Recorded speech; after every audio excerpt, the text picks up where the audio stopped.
Beneath the cold, churning waters of the North Sea lies a secret that could rewrite everything we know about ancient Britain. A lost world swallowed by the sea, where our ancestors once thrived in a paradise that connected Britain to mainland Europe. This is the story of Doggerland, Britain's very own Atlantis, a land that vanished beneath the waves 8,000 years ago, taking with it the lives, the stories, and the mysteries of an entire civilization. Imagine standing on the white cliffs of Dover, looking across the English Channel toward France. Now imagine walking that distance on dry land, through forests teeming with wildlife, across rivers flowing with salmon, past settlements where Stone Age families gathered around fires. This wasn't fantasy, this was reality for thousands of years. Doggerland was a vast landmass, roughly the size of modern-day Britain itself, stretching from Scotland to Denmark, from England to the Netherlands. The name Doggerland comes from Dogger Bank, a shallow area in the North Sea where fishing trawlers have been pulling up something far more valuable than fish. For over a century, fishermen have been hauling up ancient artifacts in their nets, worked flints, harpoon points, fragments of tools, and even the bones of extinct animals. At first, these finds were dismissed as curiosities, tossed back into the sea, or kept as oddities. But scientists eventually realized what they were looking at: evidence of a drowned world. The story of Doggerland begins at the end of the last ice age, around 20,000 years ago. Massive ice sheets, some over a mile thick, covered much of northern Europe. So much water was locked up in these glaciers that sea levels were nearly 400 feet lower than they are today. The North Sea didn't exist as we know it. Instead, there was a vast plain, a landscape of rolling hills, marshlands, and river valleys. As the climate warmed and the ice began to retreat, Doggerland emerged as a hunter-gatherer paradise. The land was rich with resources. Herds of mammoth, reindeer, and wild horses roamed the grasslands. Rivers and lakes teemed with fish. Forests of birch, pine, and oak provided shelter and fuel. This was prime real estate for Mesolithic people, and archaeological evidence suggests it was densely populated. But here's where the story takes a darker turn. Doggerland wasn't just gradually flooded by rising sea levels. Recent research has uncovered evidence of a catastrophic event that may have wiped out thousands of people in a single day. Around 6200 BCE, a massive underwater landslide occurred off the coast of Norway. Known as the Storegga Slide, this geological disaster triggered a tsunami that raced across the North Sea with devastating force. Scientists estimate that waves up to 80 feet high crashed into the low-lying lands of Doggerland. Settlements would have been obliterated in minutes. Families who had lived in these coastal areas for generations were swept away. The survivors would have fled inland, but their world was already shrinking. The tsunami accelerated the flooding that was already underway, and within a few centuries, Doggerland was completely submerged. What makes Doggerland so fascinating isn't just that it existed, but what it tells us about human resilience and adaptation. The people who lived there weren't primitive savages struggling to survive. They were sophisticated hunter-gatherers with complex social structures, advanced tool-making skills, and deep knowledge of their environment. They built boats, created art, and developed trade networks that spanned hundreds of miles. One of the most intriguing discoveries came in 2010 when a team of archaeologists used advanced seismic imaging technology to map the seafloor of the North Sea. What they found was astonishing, a detailed landscape preserved beneath the sediment. They could see river channels, coastlines, hills, and even what appeared to be settlements. It was like looking at a ghost map of a lost world, frozen in time beneath the waves. The technology revealed that Doggerland wasn't a uniform plain, but a diverse landscape with distinct regions. There were upland areas that would have been the last to flood, becoming islands before finally disappearing. There were vast wetlands that would have been incredibly rich in resources, and there were river systems that connected different communities, serving as highways for trade and communication. The artifacts recovered from Doggerland paint a vivid picture of daily life. Stone tools show remarkable craftsmanship, with different styles suggesting distinct cultural groups. Harpoons carved from antler bone reveal sophisticated fishing techniques. The bones of butchered animals tell us what people ate and how they processed their food. Each artifact is a piece of a puzzle, helping us reconstruct a world that has been hidden for millennia. But perhaps the most haunting finds are the human remains. In 2013, a fragment of a human skull was dredged up from the sea floor. Analysis revealed it belonged to a man who lived around 10,000 years ago.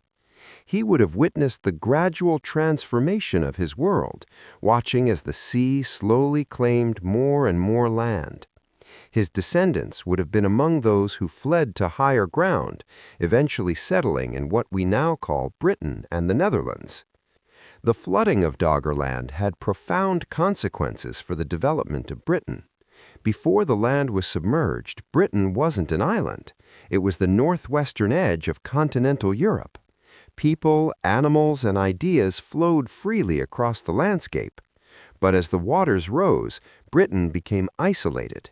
The communities that remained were cut off from their continental cousins, and over time they developed their own distinct cultures.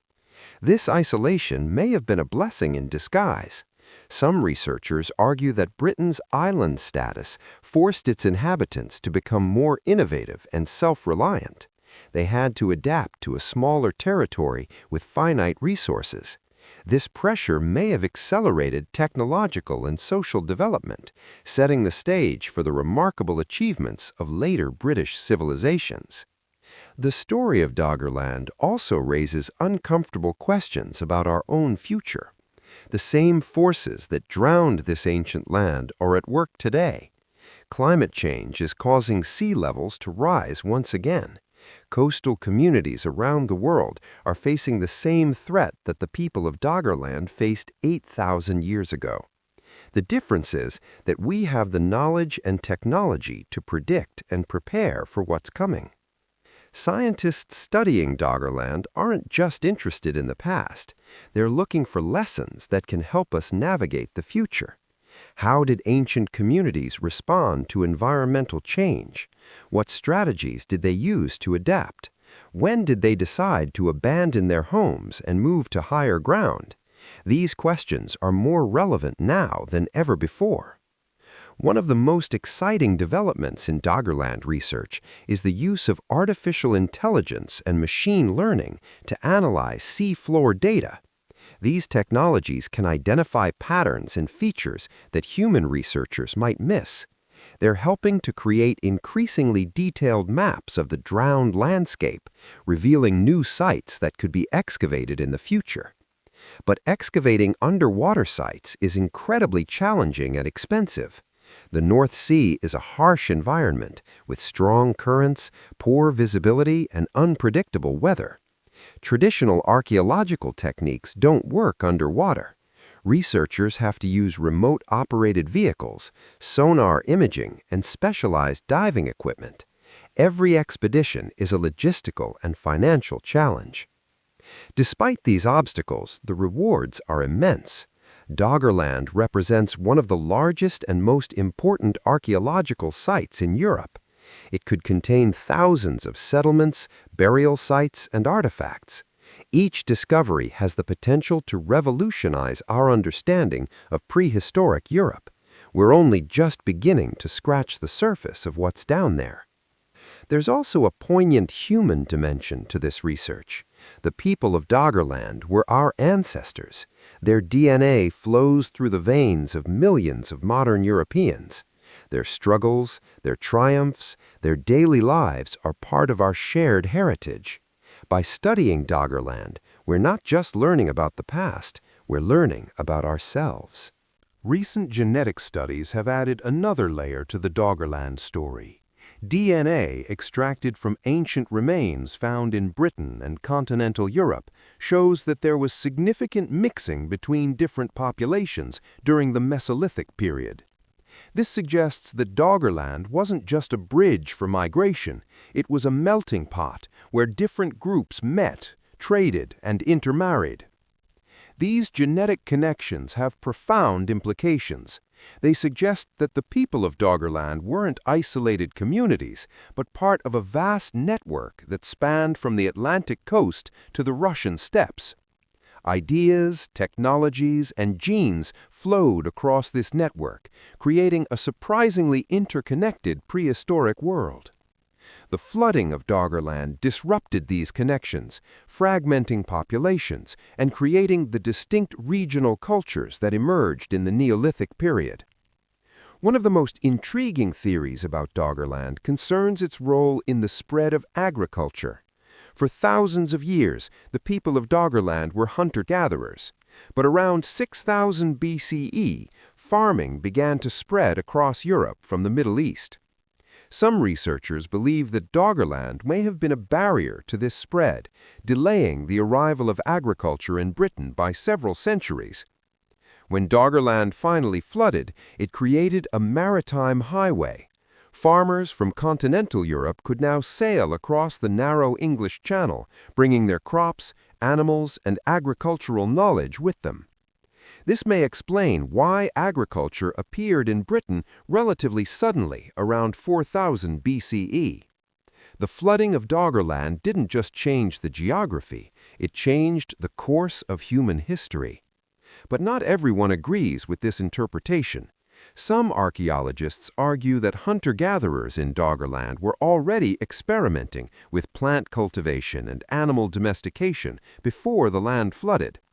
This suggests a level of environmental manipulation that blurs the line between hunter-gathering and farming. The debate highlights a fundamental question: how do we define civilization? The people of Doggerland didn't build cities or write books. They didn't leave behind monumental architecture or written records. But they survived and thrived in a challenging environment for thousands of years. They developed sophisticated technologies, complex social structures, and rich cultural traditions. In many ways, they were just as civilized as any later society. This perspective challenges our assumptions about progress and development. We tend to think of history as a linear progression from primitive to advanced, from simple to complex. But the story of Doggerland suggests a more nuanced picture.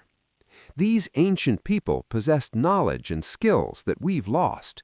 They understood their environment in ways that we're only beginning to rediscover. For example, Doggerland's inhabitants had an intimate knowledge of seasonal patterns, animal behavior, and plant ecology. They could read the landscape like a book, identifying the best places to hunt, fish, and gather.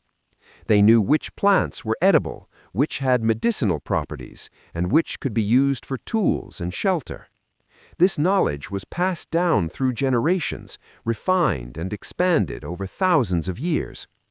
The loss of Doggerland meant the loss of this accumulated wisdom. When communities were forced to flee, they had to adapt to new environments. Some knowledge could be transferred, but much was lost. The flooding of Doggerland was not just a geographical catastrophe, it was a cultural catastrophe, erasing centuries of human experience and understanding. Today, there's growing interest in recovering some of this lost knowledge.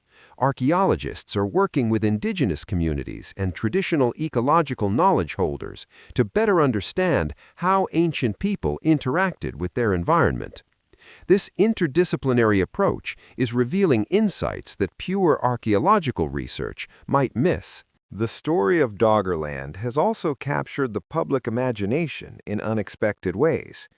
Artists, writers, and filmmakers have been inspired by this lost world, creating works that explore themes of loss, memory, and environmental change. There's something deeply resonant about a drowned land, a civilization swallowed by the sea. It speaks to our fears about climate change and our fascination with lost worlds. In literature, Doggerland has become a metaphor for everything we've lost in our rush toward modernity. Novels set in this ancient land explore what life might have been like before agriculture, before cities, before the complex hierarchies of civilization. They imagine a world where humans lived in closer harmony with nature, where communities were smaller and more egalitarian, where life was simpler, but perhaps more meaningful. But we should be careful not to romanticize the past. Life in Doggerland was hard. Infant mortality was high. Injuries and diseases that we consider minor today could be fatal. People lived shorter lives, and they faced constant challenges from predators, harsh weather, and food scarcity. The flooding of Doggerland was a tragedy for those who experienced it, not a romantic tale of a lost paradise. Still, there's value in studying and imagining this lost world. It reminds us that the landscapes we take for granted are temporary. The world is constantly changing, shaped by geological forces, climate shifts, and human activity. What seems permanent today may be gone tomorrow. This perspective can make us more humble and more thoughtful about our relationship with the environment. The research into Doggerland is also driving technological innovation. The challenges of mapping and exploring underwater sites have led to the development of new tools and techniques. Advanced sonar systems can now create three-dimensional images of the seafloor with unprecedented detail. Autonomous underwater vehicles can survey vast areas without human intervention. DNA analysis techniques can extract genetic information from tiny fragments of ancient bone. These technologies aren't just useful for archaeology. They have applications in marine biology, oceanography, climate science, and resource management. The quest to understand Doggerland is pushing the boundaries of what's possible in underwater research, with benefits that extend far beyond archaeology. Looking to the future, there are ambitious plans to create a comprehensive digital reconstruction of Doggerland. Using all available data from seismic surveys, artifact finds, and environmental studies, researchers hope to build a detailed virtual model of the landscape. This would allow people to explore Doggerland as it was thousands of years ago, walking through virtual forests, visiting reconstructed settlements, and experiencing life in this lost world. Such a reconstruction would be an invaluable educational tool. It would bring the past to life in a way that books and lectures never could. Students could immerse themselves in the world of their ancestors, gaining a visceral understanding of how people lived, worked, and survived in prehistoric Europe. It would make history tangible and immediate. But creating this virtual Doggerland requires more data. Every fishing trawler that pulls up an artifact, every seismic survey that maps the seafloor, every genetic study that analyzes ancient DNA adds another piece to the puzzle. The work is painstaking and slow, but gradually the picture is becoming clearer. We're learning more about Doggerland every year. There are also calls for greater protection of Doggerland's archaeological heritage. Currently, the North Sea is heavily exploited for fishing, oil and gas extraction, and wind farm development. These activities can damage or destroy archaeological sites. Some researchers are advocating for the creation of underwater heritage zones, where development would be restricted and archaeological sites would be protected. This raises complex questions about how we balance economic development with heritage preservation. The North Sea is a vital resource for millions of people. It provides food, energy, and employment. But it's also an irreplaceable archaeological archive. Finding the right balance between these competing interests is one of the great challenges facing policymakers today. The legacy of Doggerland extends beyond archaeology and history. It's a story about resilience, adaptation, and survival in the face of overwhelming environmental change. The people who lived through the flooding of Doggerland didn't give up. They adapted. They moved to higher ground, learned to live on islands, developed new technologies for maritime life. They survived, and their descendants went on to build the civilizations of Bronze Age and Iron Age Europe. This resilience is inspiring, but it also comes with a warning. The people of Doggerland had no choice but to adapt. They couldn't stop the rising seas or reverse climate change. They could only respond to forces beyond their control. We're in a different position. We understand what's causing current climate change, and we have the technology to address it. The question is whether we have the will. The story of Doggerland reminds us that environmental change isn't abstract or distant. It's real, it's powerful, and it can transform the world in ways we can barely imagine. 8,000 years ago, a thriving landscape was swallowed by the sea. Thousands of people lost their homes, their communities, their way of life.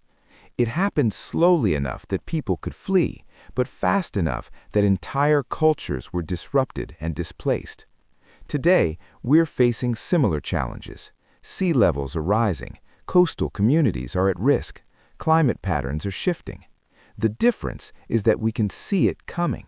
We have the knowledge, the technology, and the resources to prepare and adapt. But we also have the ability to mitigate the worst effects if we act quickly and decisively. The researchers studying Doggerland aren't just looking backward, they're looking forward, using the past to inform the future. They're asking, what can we learn from how ancient people responded to environmental change? What strategies worked? What didn't? How can we apply these lessons to our own situation?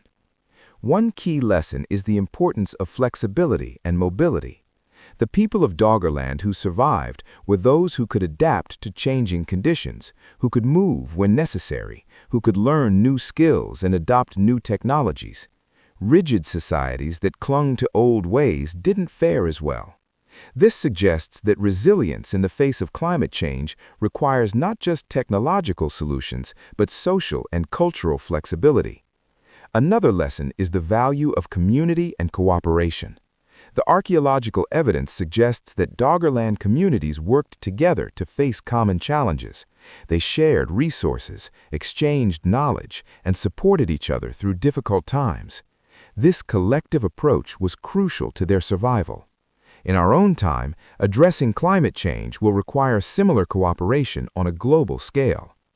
The story of Doggerland also highlights the importance of preserving knowledge and cultural heritage.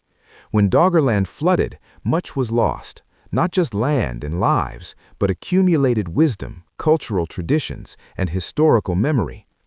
Today, we have the ability to document and preserve our heritage in ways that ancient people couldn't. We can create digital archives, protect important sites, and ensure that future generations have access to our collective knowledge. As we conclude this journey through Doggerland, it's worth reflecting on what this lost world means to us today. It's more than just an archaeological curiosity or a historical footnote. It's a reminder of our deep connection to the past, of the long journey that brought us to where we are today. The people of Doggerland were our ancestors. Their blood runs in our veins. Their struggles and triumphs are part of our story. Doggerland also reminds us of the impermanence of all things. The landscapes we know, the communities we build, the civilizations we create, all are temporary. Change is the only constant, but within that change, there's also continuity. The human spirit that drove the people of Doggerland to survive and adapt is the same spirit that drives us today. Beneath the North Sea, Doggerland waits.